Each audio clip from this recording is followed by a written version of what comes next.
This is the In Focus podcast from The Hindu.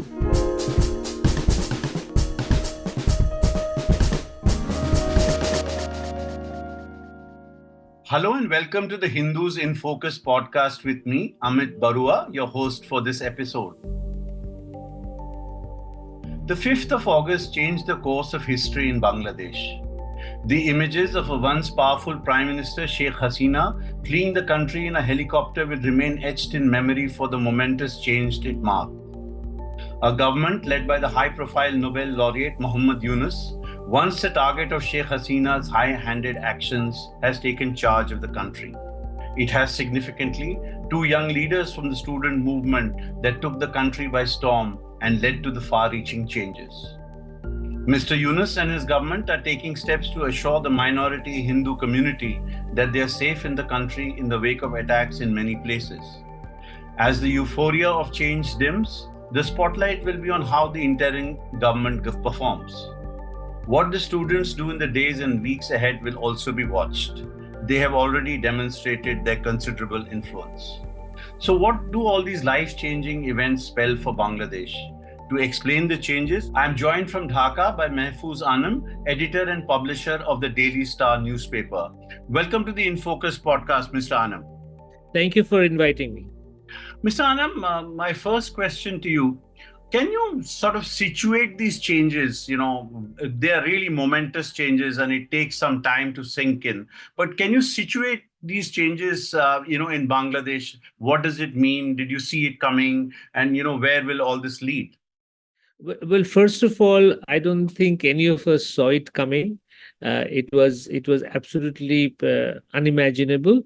However, it is also a fact that it was, I think, caused in many ways by the brutality with which the demonstrating students and general public were treated.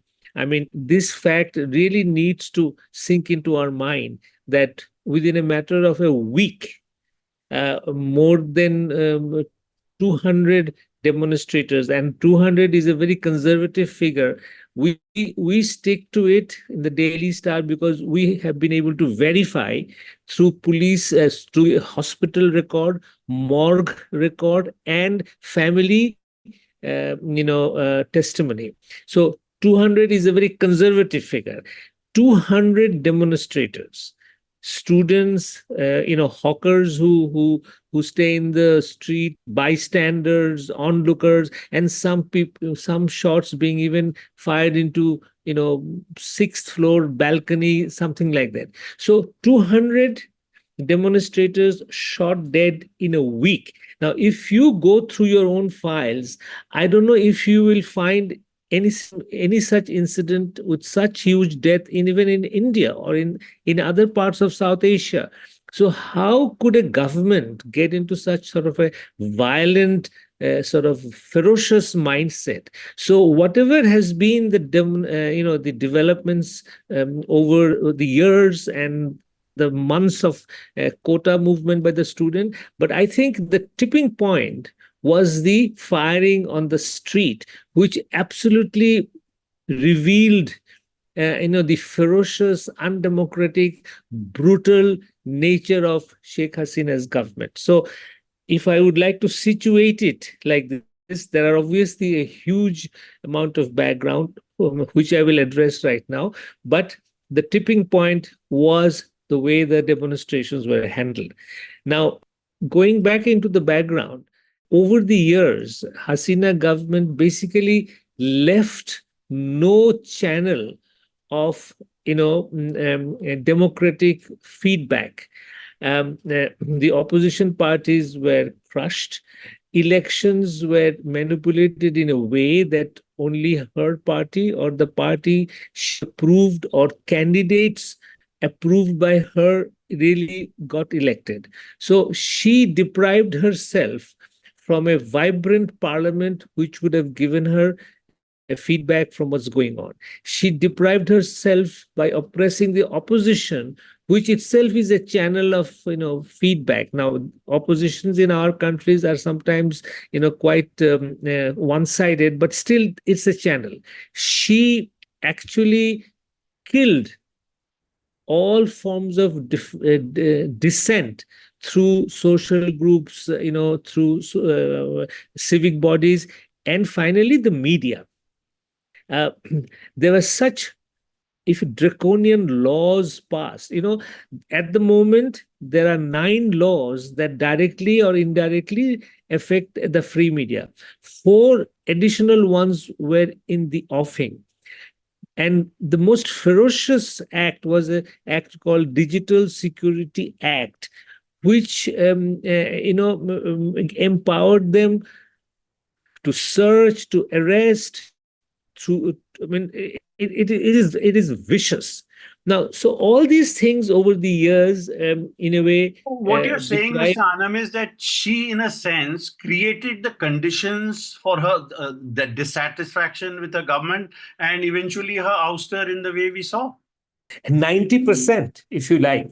I mean, that old saying by Lord Acton, that power corrupts and absolute power corrupts absolutely. She will remain in history as a direct and dramatic example of that comment.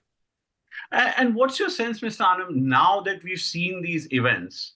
I mean, do you see the changes that have come? I mean, do you see this interim government continuing for some time, a few months, a year, before elections are held? What is your sense? Well, my sense is that the constitutional time is 90 days. Once the parliament is dissolved, you have to hold another election in 90 days. But I think the feeling around here, and also the political consensus, is that the interim government needs more time than 90 days. And there is a political consensus. The various political parties have met the chief advisor, Professor Yunus, and they have said that they're quite open to a reasonable extension of the interim government's tenure so that truly a good election can be held. Now, something similar happened in 2007 when an army backed caretaker government took 2 years to hold their election. So, whether it will be 2 years or less is something still too early to say, but definitely it will be more than 90 days. And Mr. Anam, one of the things as an outside observer that that struck me is that the students, in a sense, have dictated whatever is happening. The students have dictated what is happening, and the Yes. army, in a sense, chose not to take power directly. So, can you explain that? I mean, the role of the army, the position of the army, where does it stand now? I think the army needs to be praised here, because there was every opportunity for them to take power, declare martial law, or or something like that. They didn't. Not only that they didn't do all that, they really stayed in the background. So after the formation of the caretaker government, army actually was in the background. They are not in any dialogue. They are not in any policy formulation. They have not held any meeting with the chief advisor. And even in the streets, their presence is very mild. In fact, they have more concentrated to prevent any further escalation of the attack on the minorities, on the Hindus. So they have done a splendid job. And yesterday, the army chief declared that when police is back into full operation, they will go back to the barracks. So it's quite astounding and highly praiseworthy attitude of the army, and I praise them for it. And Mr. Anand, would you say this is institutional or this is driven by, say, the persona of the army chief? I think it is institutional because army has been in Bangladesh's politics. A rebellious section of them were involved in killing Bangabandhu.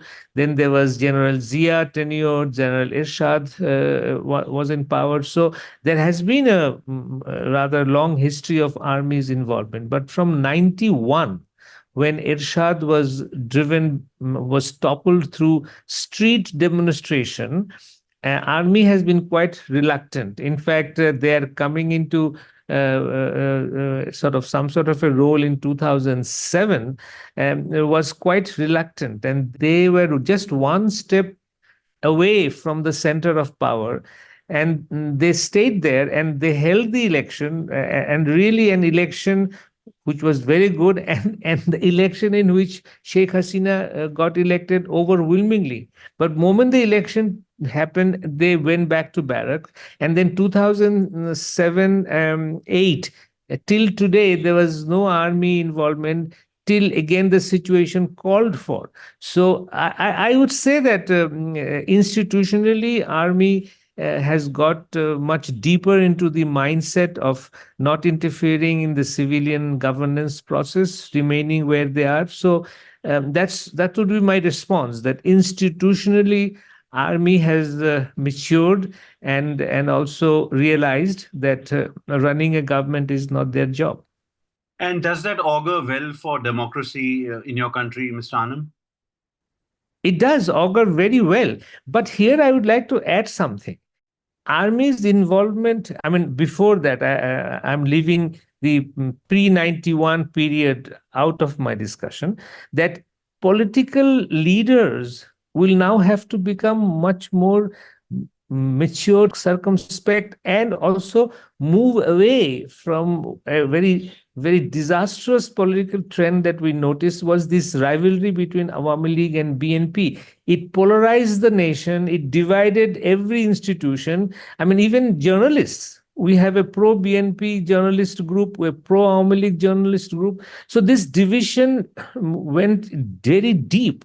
And whenever army came in, like 2007, it was because of the failure of the political leadership to solve their own problem. Now, here again, Hasina, over the last 15 years, ran the country in a way that it created lots of grounds for intervention. I mean, elections, 2014, 2018, 2024, they were all so deeply manipulated that large numbers of voters really were not able to participate. They went to the polling stations and they were told, listen, your vote has been cast. So if we really want the army never to intervene, it is also a high obligation for the politicians to run the country in a way that such eventuality doesn't happen. But I would blame the politicians to a large extent for their rivalry, their myopia, their short-sightedness, and their absolute obsession to stay in power. And Mr. Anam, I wanted to also bring in, these attacks on minorities about which, your newspaper has commented editorially on many occasions. So can you explain to us, because there is a lot of propaganda these days online, on social media, whether, about what has happened, what has not happened. So can you tell us, about the attacks on minorities and how the minorities are feeling currently in Bangladesh? First of all, they are a vulnerable group, and every time there is a bit of a instability in the power spectrum, they become victim. This is true, and we have failed to, if you like, really build a society where the minorities are absolutely safe. This is true. But the way it is depicted in India, is like a shrill response. I don't know if you are aware that in this there was no death, and there was very shameful attacks on Hindu property or something, but so much of it was fake. BBC did a fact check on many of the things that are in the social media in India and found most of them to be fake. Now, what I feel really sorry about that social media is really a chaotic space, but legacy media, very highly respected media, when they were reproducing all that, shouldn't they have done some fact checking? And the narrative in the Indian media is that this is a ISI sponsored Pakistan-sponsored, event in Bangladesh. I mean, every time something happens, I'm sorry to say that India gets into this into this Hindu attack mode and blames China or Pakistan as if we as a nation. I've said it in other interviews that we are a population of 170 million with a middle class of about 30-40 million. I mean, we have gone through 53 years of independence. I mean, can't we make any decision about ourselves? And Hasina government, India should know much more than other countries how oppressive it was. In fact, I personally feel that India was not really a true friend of Hasina. Otherwise, they should have warned her repeatedly that, listen, this tendency of manipulating election, you have done it once, done it twice, but don't do it for the third time. But that pressure, we feel, and I feel as a journalist, was never given on Hasina. India got so comfortable with Hasina in power. Whichever method she used to stay in power was not a matter of India's look, whether democracy was being destroyed, whether income gap was increasing, whether there was a huge corruption. There is one gentleman called P.K. Haldar, who's now in a jail in Calcutta. He siphoned off 10,000 crore from Dhaka, from Bangladesh banks, various banks. So I think as a true friend, Indian government should have been given very stern feedback to Hasina that for you to continue, you need to democratize. So that didn't happen. And anytime anything happens in Bangladesh, Indian media really focuses on the minorities, which is okay, being Hindu. But what about, I mean, take this example, the foreign minister of India made he made a speech in the Indian Parliament about how Hasina event happened and all that, and he talked about violence, but he didn't mention that 200 students were killed in the streets of Dhaka. It's a very one-sided version of events. So unless India really opens up its eyes and its heart to see what's happening in Bangladesh. Otherwise, it will continue to be in its own box, and we will be in our own box. And really, the dialogue will not be sincere and, if you like, sustainable. I urge and through you, your audience, that please try to understand Bangladesh. We are a Muslim majority country. Our cultural heritage is Bengali. Our religion is Islam, about 90% of the people. Now, in India, if you can feel so proud about your Hindu identity and elect a government, I think third time Mr. Modi got elected, which is fine, and I respect the verdict of the Indian people. But if you can be Hindu and secular, why can't I be a Muslim and secular? Why do I have to become a Islamic Muslim extremist? Mr. Alam, on the point of India, I want to ask you, I see from news reports that a case of murder has now been registered against Sheikh Hasina. Sheikh Hasina is on Indian soil. Do you think that in the time period ahead, the presence of Sheikh Hasina will become an issue between India and Bangladesh? Do you think that the interim government or the students will demand her return to the country to face trial? And how will India and Bangladesh navigate this tricky issue? Well, our foreign advisor, Mr. Tawheed, has already made a public statement that Sheikh Hasina staying in India will not affect our bilateral relationship. I believe that. And, Sheikh Hasina staying in India is actually a natural step. India is her closest friend, and Mr. Modi and Sheikh Hasina has developed a rapport. So her being there is natural.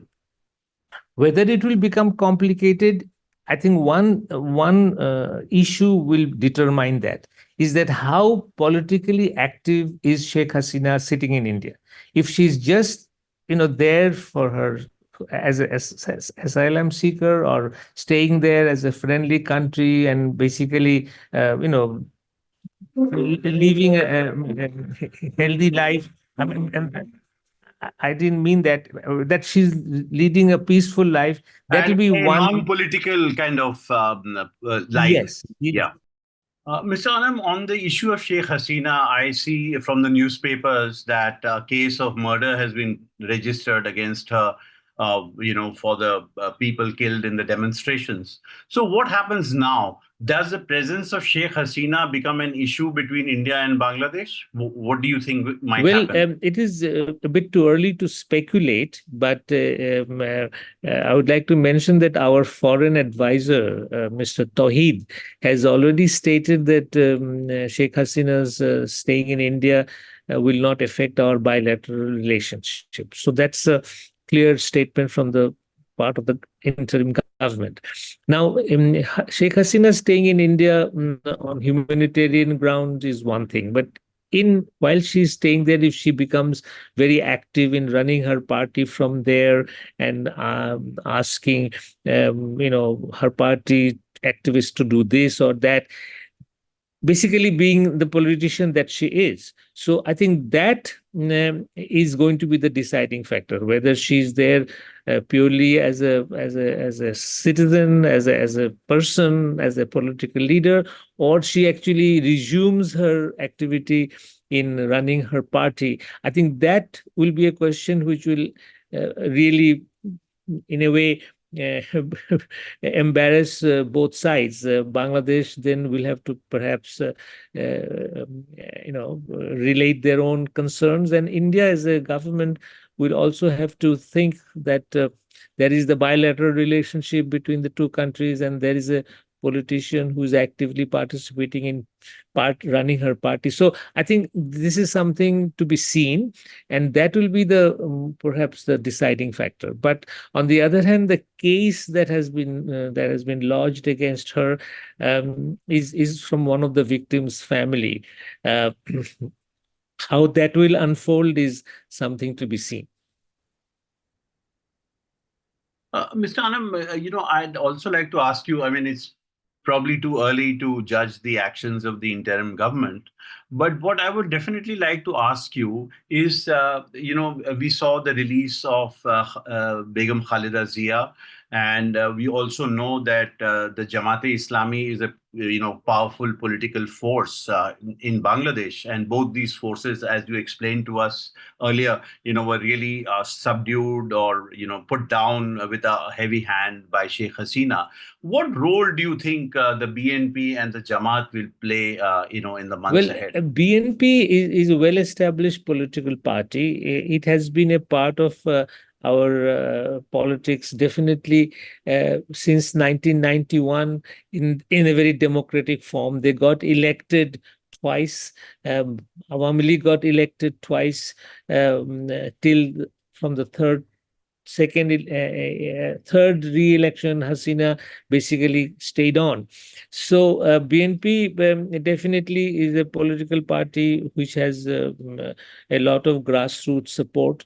Jamaat is a, if you like, an entity whose actions are to be seen. But let us remember that Jamaat was allowed to participate in the elections from 91 onwards, and even in anti-BNP movement by Awami League itself, discussed strategies with Jamaat in the earlier days. And what is interesting, and I hope that is taken note of, is that in a democratic format, whenever Jamaat openly participated in election, they never got more than 5-6% of the vote. I think once they had allied with BNP, and the maximum vote they got was, I think, 7%. So I personally feel that if proper democratic process is allowed to flourish, the voting support for Jamaat will be around that figure. But if we suppress it, if we forcibly push them underground or something, then the resistance becomes stronger. So that is how I am looking at it. I mean, they have been a legitimate political party ever since Bangladesh. Not they were banned right after liberation because they had opposed the birth of Bangladesh. And then at Zia Rahman time, I think they were allowed to they were allowed to operate. But definitely from 91 onwards, which the 91 is a year we call restoration of democracy, which was marked by the fall of autocratic Ershad. Jamaat did participate in all the elections, but never got more than 5, 6, 7% of the vote. So that is the way I think is to resist if Jamaat's politics in a way through democratic means, through voting of the, through allowing the voters to express their view. And finally, Mr. Anand, we are running out of time. My final question is, can you explain for our listeners what is the political orientation of the student movement?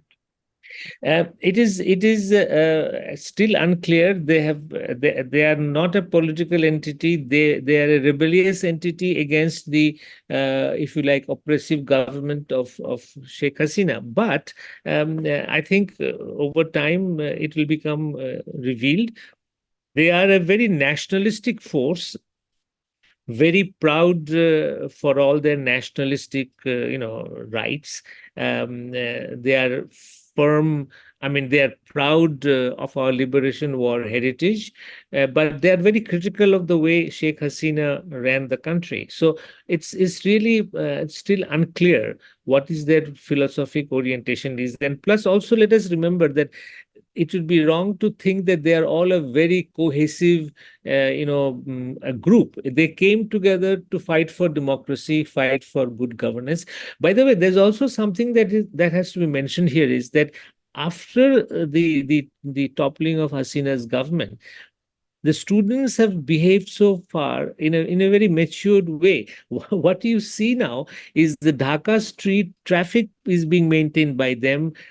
Drains are being cleaned by them. I mean, something that we are so unused to seeing, that it is really winning our hearts. And finally, Mr. Anam, do you, Sheikh Hasina has left, in a sense, leaving the Awami League leaders where they are. Do you see any future for the Awami League in Bangladesh's politics now? Of course, but they are a party of a long tradition. In the Pakistan time, they led in every democratic movement. Their role in the liberation war was absolutely laudable. So yes, I think they have, but they need to reform. A very important thing. I mean, Sheikh Hasina actually destroyed her own party by nepotism, by not allowing the grassroots institutions to function. Everything was her. Even a district committee or even a Upuzela committee would be formed with her consent. So Awami League needs to reform deeply. All of their ministers, their general secretary, Mr. Obaidul Qadir, is a hated person at the moment.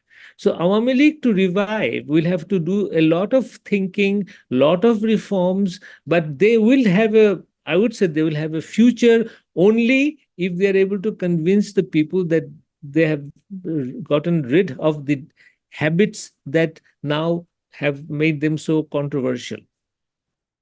Mr. Mahfouz Anam, editor and publisher of the Daily Star, thank you so much for explaining to our listeners, and putting in place, explaining to us what the import of the developments in Bangladesh have been. I look forward to talking to you again soon. May I make a concluding opinion? Of course. Yeah, seriously, I think this is a moment to reconfigure Indo-Bangladesh relationship more on people-to-people basis rather than government to government, or at least one party to a government.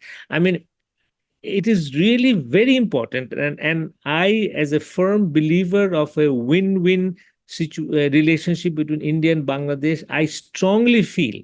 And I have been in journalism for many years. I've been an editor for last 30 years. I have seen from a front row seat the relationship between India and Bangladesh. I think this is a magnificent opportunity to open our hearts, open our mind, understand each other. For example, I'll give you, say, India now is run by a political party which believes in Hindu identity. Hindutva is their party ideology. Now, how do I in Bangladesh react to that? If I react in a very, agitated manner that India is going in a certain direction which is bad for us, I will have a certain perception. But it is important for me to understand why, after 70 plus years of secularism in India, why Indian voters are voting for a party that wants a Hindu identity for India. So I need to understand that for a good relationship. So India needs to understand us, not to see it through Awami League prism or through Sheikh Hasina prism or through the prism that Bangladesh is on the verge of becoming an extremist country. I have read books in India which says that there was a book titled Bangladesh, the Next Afghanistan. And this book was written, I think, 10 years ago. I mean, can you see the absurdity of such a thought process? So, as I said, I need to understand why Indian voters are voting for a party that believes in Hindu identity. So we'll have to leave it there, unfortunately, Mr. Hanam, for the day, because we are just out of time. But I do hope to be able to talk to you again and pick up the threads from this conversation. Thank you for allowing me to speak. In Focus will be back soon with analysis of the biggest news issues. In the meantime, you can find our podcast on Spotify, Apple Podcasts, Stitcher, and other platforms. Just search for In Focus by The Hindu. We'll see you soon.